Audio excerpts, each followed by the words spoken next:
What's up with everybody? It's your boy Johnny Lime, and this right here is the Johnny Lime Show. And on this episode, I linked up with a very special guest, an entrepreneur from start to bottom. Got a whole bunch of things going on, and I'm gonna let him do his own introduction right now.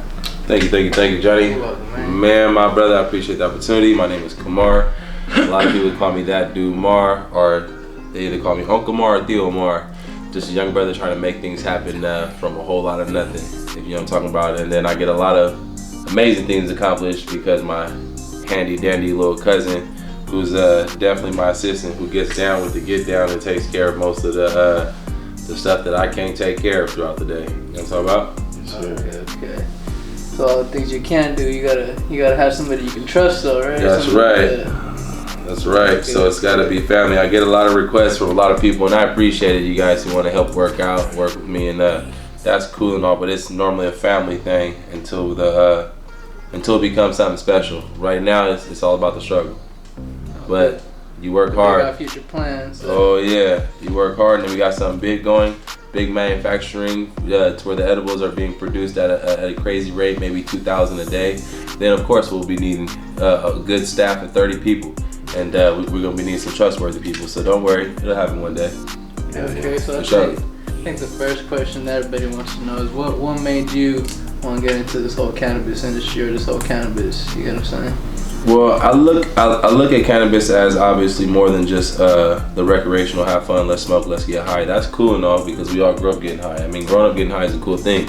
And smoking with your partners or your older siblings or whatever, even any relative or friend, it's cool and whatnot, but the actual medicinal properties, once you learn that, it helps bring down the anger, it helps with the anxiety, or it helps with insomnia when you're trying to lay down and really get some sleep and you just tossing and turning. Once you know that this right here, this beautiful plant, the cannabinoids in here do so much, like there's no reason why you can't dive in it or want to be a part of it somehow, some way, to be a part of the cannabis community. So that's why I jumped into it. I knew it was something special about the plant that was more medicinal before there was all the good information. You know what I mean? Okay. What about you, bro? What made you get into this, or was it because you following in your cousin's footsteps? Or I think it was a little bit of both. Following my cousin's footsteps. I actually had a couple of friends of mine introduced me to their other delivery businesses that they had went through Weed Maps. Also, shout out Shark City Gas out there, and also in San Jose, doing their thing. Appreciate them for putting me on as well to introduce me to bigger businesses and bigger opportunities within my own family with him, and to create more opportunities. That's dope. And bringing it to that, how long have you guys been in this whole cannabis industry or this cannabis business? I know y'all been smoking way before y'all got into it. You get what I'm saying? Because everybody started smoking way before. But how long has it been since y'all really decided to take this into like a real? This has been a serious thing. I've been selling weed. I'm 29, so I've been selling weed since I was like 13. You know what I'm talking about? You know what I mean? And that's just what it is. And I always had nice little something for somebody. You know what I'm talking about? A little knick-knack, paddywhacks, you feel me? Okay. So in my day, 10 sack, and I want to sound old because I'm only 29, bro, but we sold 10 sack, it was 0.5.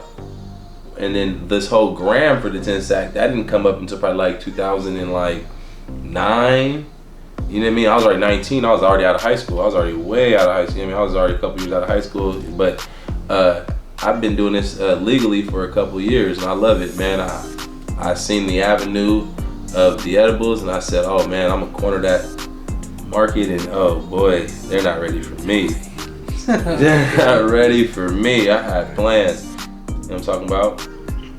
But yeah, it's been a couple years, so I legally have been had my social permit for cannabis for a little over 2 years now, and I love it. And I dove into it because I knew for a fact it was something that I could do. You know what I mean? And not just accomplish and be successful. I'm talking about I can do and I can be on something very special. All it would take is time and dedication. You know what I mean? And being a visionary. You know what I mean? I feel. I mean, you gotta have. Besides the vision, you gotta have the will to do it. You get what I'm saying? And the ability to do it. and not let the negativity let you down and destroy your vision. Because right. I'm sure you've had people doubt you. You've had people, you got what I'm saying, not believe in your dream or tell you, bro, you can't really make this into a business. You got what I'm saying? Almost definitely. And you had to oversee all that. Just like I'm sure you had people telling you the same thing. You know what I'm saying? Definitely. And seeing your cousin grow up, you probably had people telling you, "Oh, bro, your cousin ain't going."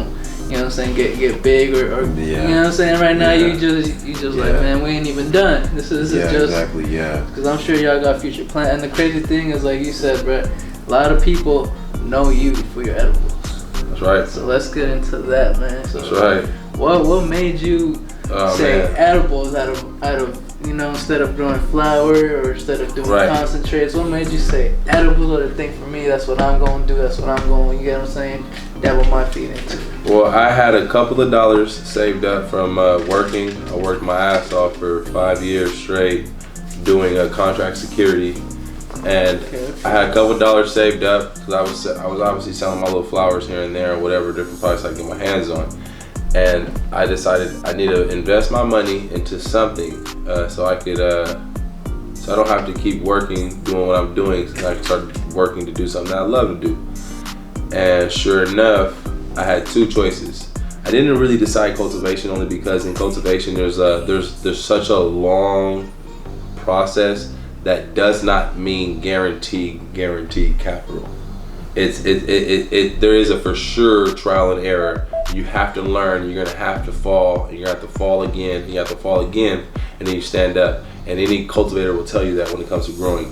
But I decided to corner two markets with it, whether it was gonna be extracts, and I was gonna do cartridges, or I was gonna go with the edibles where we're at now. And we see today, so 2 years ago, and this is weird because I'm not a prophet, so I don't prophesize nothing. I just go off what I see. And if I think it is what it is, then it's cool. But I'm not gonna tell the whole world what I think. I'm just gonna let it fold out. You know what I mean? I might tell a few people. I might post something on social media here and there. You know what I mean? To put it on, just to put it out there in the atmosphere. But I knew what we're going through today with all these fake cartridges everywhere. I knew that shit was gonna pop up. I seen that shit coming from a mile away, blood. Yeah, that's going crazy. This is the first lady died off. Yeah, like, bruh, oh God. So, I seen that shit coming, real rap. So, I didn't want to be the dude who had some dope ass cards and had a whole bunch of knockoff versions of them, or niggas trying to put their name on my cartridge, bruh, and they're out there selling some fake ass cards or some cards and sending people to them hospitals. And I just didn't want to be a partner of that. And I seen it coming, especially when everybody started thinking it was smart to vote yes for Prop 64. I said, ooh, that's going to be a bad thing for a lot of different aspects inside the cannabis community. But so I took my little money and I took my efforts, and I used to sit at work and read books and then read on my phone, and I would watch little YouTube videos about edibles and read different websites and links until I could make the decision. Why you still have your 9 to 5? While I'm working the 9 to 5, reading and learning to build up this information so I know what I'm doing. I didn't just stop on I'm just gonna quit working and then struggle. No. I'm gonna make sure I got it strategically placed and planned. Every single thing I do, you know what I mean, it is always gonna go based off of a plan. Yeah. That's tough, you know what I'm saying? Yeah, no, real rap. Everything goes based off some sort of plan, and it's weird because not to be like so Napoleon Hill about it, but there's no plan B. You know what I mean? It's not like I never designed plan A with a route for plan B. I did design plan A for two possibilities. It can either go left or it can go right. You feel me? Now, if it can go left, fuck it, nigga. We ready to deal with the consequences and ramifications that come with the going left. But if it go right, boy, we going right because it's right. You know what I'm talking about? I'm trying to keep shit right and rocking. You know what I mean? Like real rap, and that's just how it is. But there's never no, you know what, bro? Let me go ahead and think and sit back and plan for plan B. I ain't got time for plan B. Plan B was never even in the worker makings. And if plan A don't work, nigga, guess what? We gonna execute another version of plan A. Right, cause we gonna win. Cause plan A finna work, bro. This is plan A. We gonna win. But before we even jump into plan A, we not finna just jump into plan A on some, well, I hope and I guess in a maybe. Cause niggas who's hoping and guessing and maybe ain't gonna get themselves nowhere. You gotta know for sure what you got in your head. You better be able to understand that whatever you think in this brain is stronger than any computer. So this brain right here could fucking manifest shit out into reality. All you gotta do is think about these thoughts, have positive thoughts on it, and then affirmation. Just keep on saying it. So you affirming it. You feel me, with the universe. It's all based on sound and resonance. I don't want to go too deep on that concept, but that sound right there, I'm telling you. You spit out that, you feel me? You spew out that real rhetoric about how you want to get down, boy, and it's speaking shit into existence. Boy, it shit just pop up and you're like, oh, nigga, it's right in my face. I made this happen, bruh. I made all this happen. So, and it's real, and it's about, it's drive, determination, like you said, you know what I mean? What we were talking about earlier, you know what I'm talking about? It's about the willpower. And, but yeah, bruh. And look at where we at now. You feel it, man. This shit is crazy. And I'm sure 2 years ago, bro, you wouldn't believe that you would be in this position that you're in right now. And not even you close. Too, right? Like you wouldn't believe that your cousin would be in this position, or even you yourself. Like. We talk about it all the time. We're shit, man. Yeah, we joke about it all day. Like you can believe it. Like when days like today, like so today, over 200 edibles got just flew out of here. And when it was like, if someone would have told me I'm gonna sell 200 edibles in one day, I'd have been like, where you jaws it? Now you think you're jaws it? Let me get the hell out of here. Real shit. Oh God, but now I got a different plan. That nigga, I want to be able to sell 500 per day. But the only way that's gonna happen is there's obviously have to be there has to be the availability. They sell out so fast. They're gone. Yeah, there's not even. It's high in demand. So man. So I'm sure you guys have a hard time keeping up with the demand, especially right now. Cause like I said, I know you for your edibles. You get what I'm saying? Oh yeah. And especially like the exotic edibles, because a lot of people be having like the tasty exotic, like the dumb drums and the short cakes and the churros. You get what I'm saying? Yes, all sir. that. So you guys be making it. And a lot of people say those are hitters. Like everybody says your edibles snap. Bro. That's the game plan.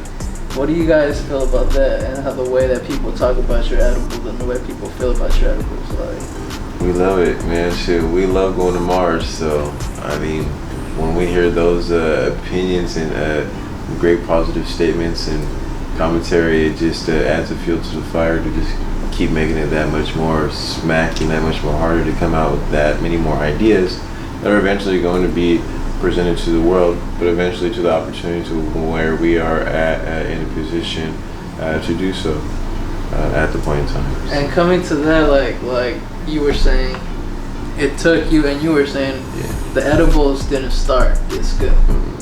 Oh no! It took no!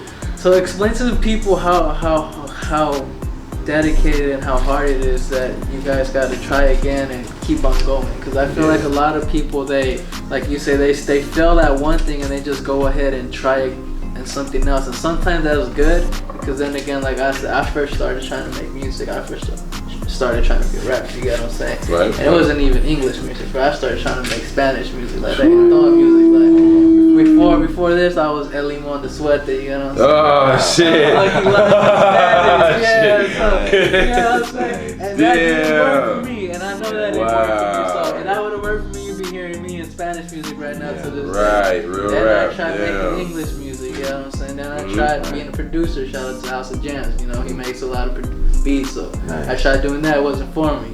I tried being a cameraman.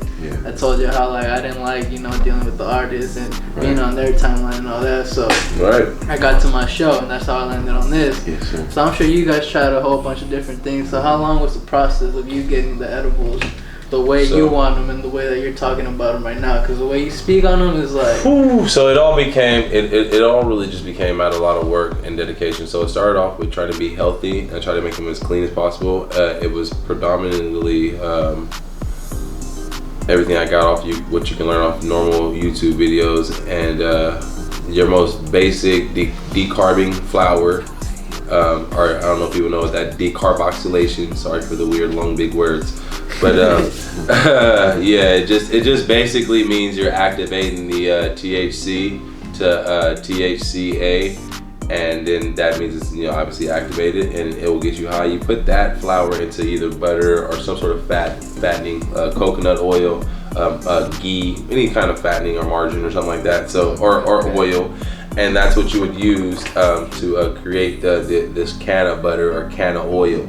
And I used canna butter, and I made canna butter and then coconut oil, and it was it was terrible, man.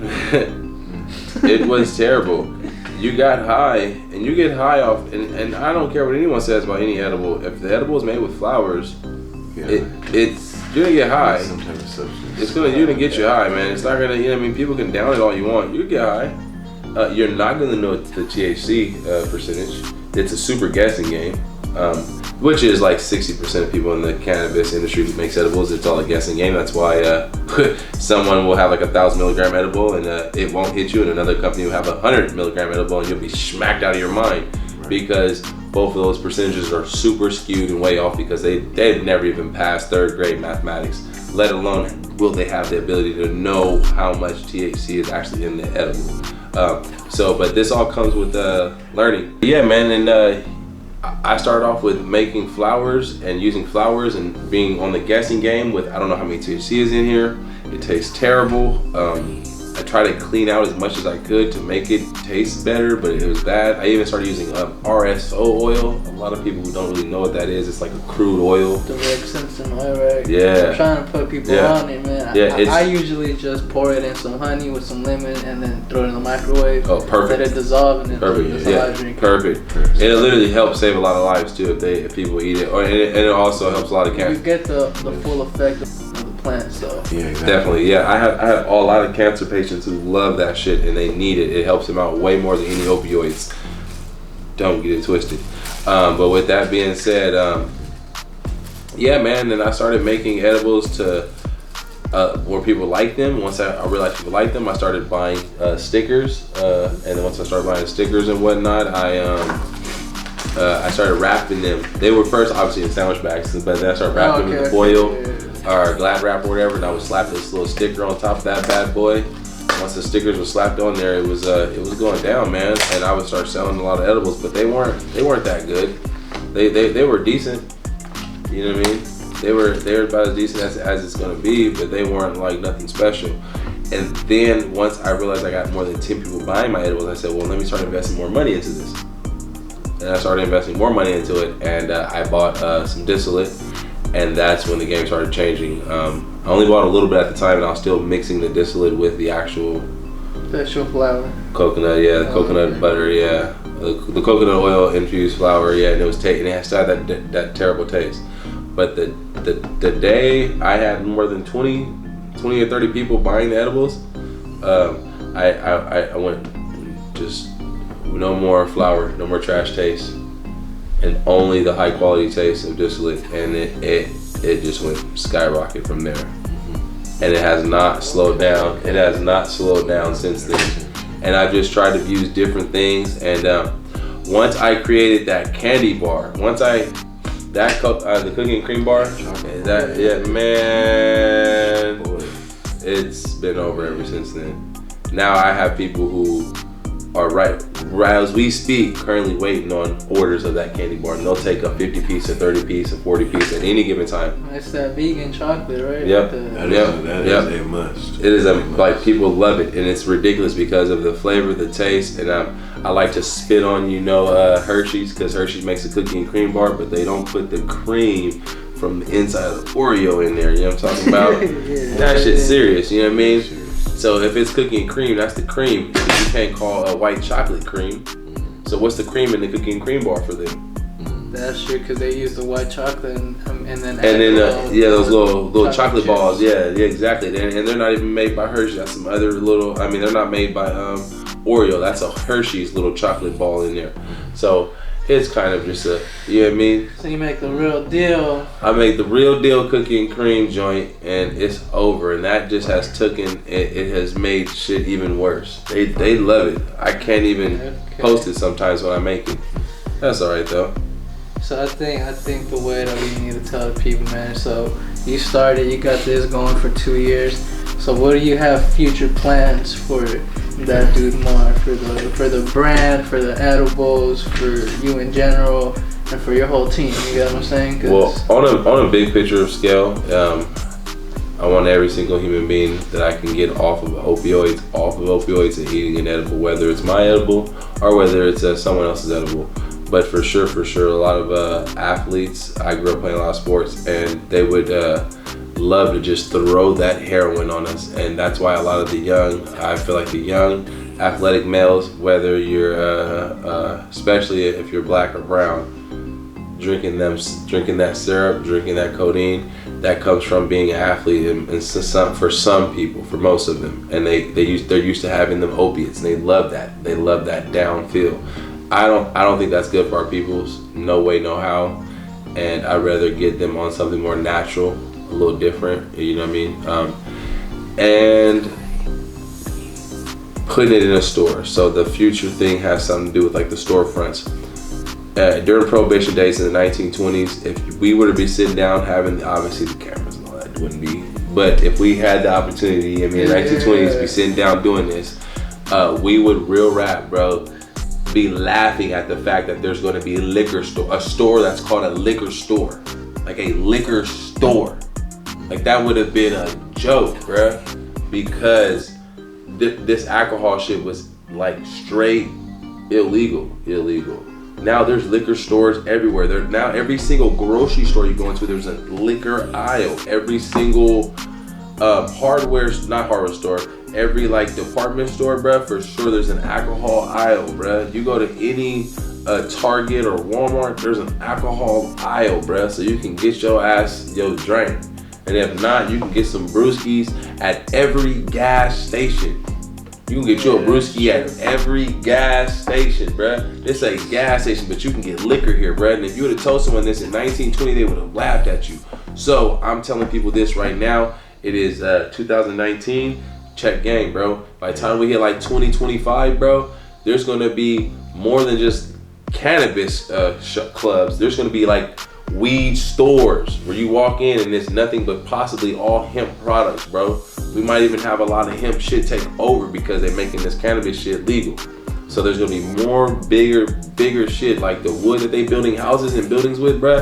And then the concrete they use, and they'll start using hempcrete. Like it's big. There's some big stuff that's getting ready to happen. But it's a maturation period, you feel me? And things have to take a little order, and a little legislation has to get passed between a whole bunch of lawmakers for things to fully happen like that. But we're gonna have stores, department stores, like Target and Walmart, like I just said, who got them alcohol aisles. We're gonna have that cannabis aisle, buddy. And on that cannabis aisle, bruh, I want niggas to walk down the aisle and be like, that dude Mark, that's my nigga. Like that's where I know that nigga. I'm gonna call that nigga phone, blood. You think I'm playing? Let me call that nigga right now. I told you, hold on, let me see. He ain't gonna answer, but hold on. You feel me? But yeah, I'm talking about like real rap. I'm telling you, and I want it to for sure be like that. I want to make sure that when we walk in the store right now, I sip cognac, bro. We can go in there, we can go in the cabinet, and I drink. I got Douce, Hennessy, Remy, I got Martell, I got shit, you name them, you should say them. So there's all this different cognac, and I got them all right here. I got at least enough, not all of them, but I have enough to all that I just named. But there's all these different cognacs. Why can't I have my edibles or my products on that nice little shelf with all the different cannabis products? Because it's gonna be in them stores. Yeah, that's true. So that's what the future is. That's what it's looking like. So you feel like we heading in that direction in the near future? I know for a fact we are, bro. For a near future, and then even bigger.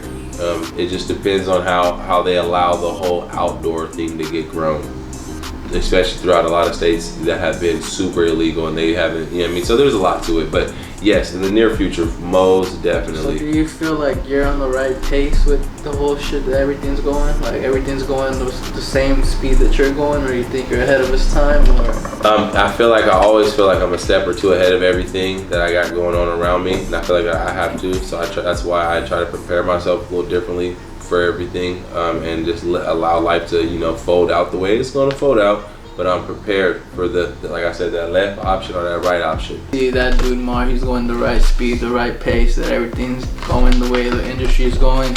you're gonna be in the right direction. You're gonna see him in Walgreens and Targets and all that in the near future. So stay tuned and be ready. And like I said, if you need to tap in with that dude more, I would put his Instagram down below. But you know, that dude more has a history with Instagram where he gets his pages deleted. How many pages are they deleted from you? We're deleted 11. We're on page 12 now, and if they delete 12, guess what? I'll have to create the 13th page. So therefore, I'm not gonna put his Instagram down below. I'll put his Snapchat down below because I'm sure you haven't had your Snapchat deleted, right? No, you can't delete that. I don't believe you can. So it's all one word. That dude Mar. You will see it not on the cool edible bags no more. No. But guess what? Here goes the new bags.